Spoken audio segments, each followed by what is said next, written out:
At this time last year, Purdue was just left to wonder what if after being only the second ever 1 seed to lose to a 16 seed. But fast forward to Sunday, and Purdue's spirits are a little bit brighter with a bunch of this stuff flying over their heads. I think it's safe to say at this point that the Hoosier State has got a little fever for Caitlin Clark. Well, the stage is set, as you can see behind me, a brand new court here at Gainbridge Fieldhouse for the Fever. And you can see on the floor right now, Caitlin Clark, number 22, getting up some shots right now. Well, with this sweltering summer heat, figure it's no better time than now to go chill at the Ice House. And what better way to chill at the Ice House than to chill with our guy, Anthony Petrozelli, a fan favorite for the Comets. When the Colts-sponsored league launched last year, only 8 schools were involved all across the Hoosier State, and none of them from Northeast Indiana. Well, it's a big difference this year, as 27 schools are now involved this fall, and that includes all 5 schools from Fort Wayne community. Bishop Dwenger hosting an up-and-coming Columbia City team. Our man Josh Ayen joins us live from Shields Field. I see there's laughter, and I understand why. He's got a preview of your Highlight Zone game of the week. Josh. Yeah, Glenn, just don't mind me. Again, trying to get the nerves and that heart rate steady, Eddie, because when it's late October, playoff time, you know, those nerves are definitely going to be on edge. But you know what? There's one guy who's got nerves of steel, and that is Jason Garrett, the head coach for Bishop Dwenger. And boy, do I have a message for the viewers. At this point, if you are not on board the hype train, it's time to get on board. On that note, we have got Chris DePue, Garrett's head football coach, joined alongside us. Coach, you and I were talking before this season about getting off to a fast start. How has that team checked that off so far?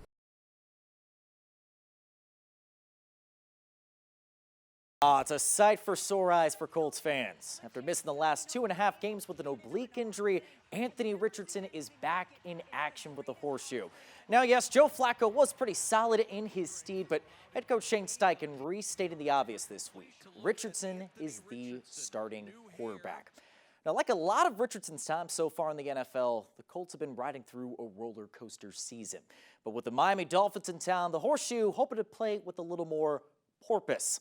All right, I can hear those groans already. If you're a fan of college football and Earth, Wind, and Fire, oh man, do I have some good news for you. Well, it is the 21st night of September, and if you don't understand that reference, I'm going to spare you the bad singing in the hopes that it's just a memorable night to enjoy some college football.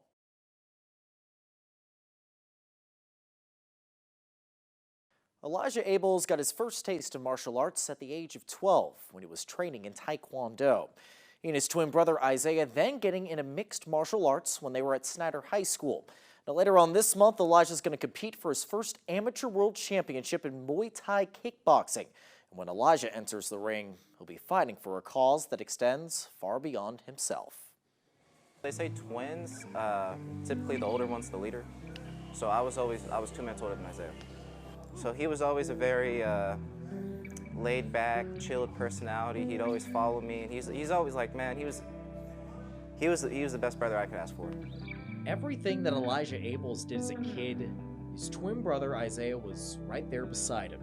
That includes the duo training together at Lee Brothers MMA in Fort Wayne. If you could see the two of them together sparring, it was constantly iron sharpens iron. There's definitely moments where he'd get the better at me, and then there's definitely moments where I would try and put it on him, you know. But yeah, dude, brothers fight all the time. Isaiah, Elijah, and the rest of their family's lives changing on one night, March 4th, 2023. Isaiah competing in his 4th full contact fight in Evansville. He had a lot of good moments in the fight, but it's hard to say when his heart stopped, man, because fighting is so chaotic, you know, anything can happen. His body collapsed, and then from there, it was almost like the rest of his body was slowly shutting down. Lips went blue, and all the doctors started coming in, working on him, paramedics, all that kind of stuff. They told us he had a severe brain injury, an anoxic brain injury, because his brain wasn't getting any oxygen. So this whole frontal lobe was destroyed. After months of shuffling between hospitals, Isaiah is back home in Fort Wayne, receiving daily care from his family. Since that traumatic night, Elijah vowing to carry on Isaiah's legacy. Good job. I don't know where I would be if I didn't have this place. Being able to express and get all this anger out of me, you know, and tunnel it in a way that's actually healthy for me and that's gonna, you know, do good for me. Yes, sir.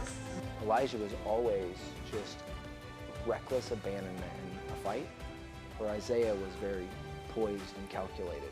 His brother has legitimately taken on an aspect of his brother Isaiah in competition that's been, yeah, just incredible to watch. Elijah has since returned to competition, his biggest breakthrough coming in late June. Elijah only needing 32 seconds to earn his first amateur win by total knockout. He stunned him. Oh my gosh. I showed up to perform, so I've been dealing with tons of stress, man. So it's like I get in the cage, I've got a guy standing in front of me. I wasn't scared of him. You know, I knew what I had to go out there and do, and I went out there and did it. Now Elijah is looking to bring home his first world championship at the International Kickboxing Federation World Classic in Vegas. It would be very meaningful to him. It would be very meaningful to our community and his family that's walked with him in this time with his brother. You know, I want to bring that home. I want to put the belt around my brother's waist, you know, hang it up in the gym somewhere. But, you know, I don't know what that feeling would feel like up until that belt is around my waist. Elijah's got about a week and a half left of training until the IKF World Classic. Tournament is set for July 26th through the 28th in Las Vegas. Baseball pitchers know all about this, but life on the bump can be pretty challenging. You need skills like discipline, control, and certainly a lot of resilience. Heritage High School's Noah Redmond embodying all those qualities, and he's diagnosed with autism. With April being Autism Acceptance Month, we share how Redmond's journey is inspiring his teammates and all athletes living with a mental disability. He was just very rigid, and he could do things by himself much more than other kids could. He just was a special kid that didn't need the same things, or he needed more than other kids. Mental health isn't an exact science. In Noah Redmond's case, the Heritage senior growing up with autism, a disability that isn't always easy to see. Just been a lot of studying on my own, figuring out what it is, what I need to do to improve on myself. Try to keep my emotions down, keep my mind right, and cope with everything that happens. As a family, we do okay, but the people at Heritage High School have been absolutely amazing for him. Your picture now, Redmond, you got it. Over time, Noah learning how to live with his autism, while also staying active with sports like football, basketball, and his main love, baseball. Good pitch. In autism, people talk about the gift a student has or a person has. His gift has always been athletics. I can't say enough about you know, the things that he's overcome. What a great kid! What a great message to you know, that segment, that you can accomplish a lot despite whatever's holding you back. Great guy, good leader, really good on the mound for sure. But I feel like he's just a really good leader, helping the younger guys out too. He's fun to have around. He's a good morale booster for sure, and he's good. And he's just a good example of overcoming disabilities and stuff like that. Redmond's baseball journey is carrying on next year.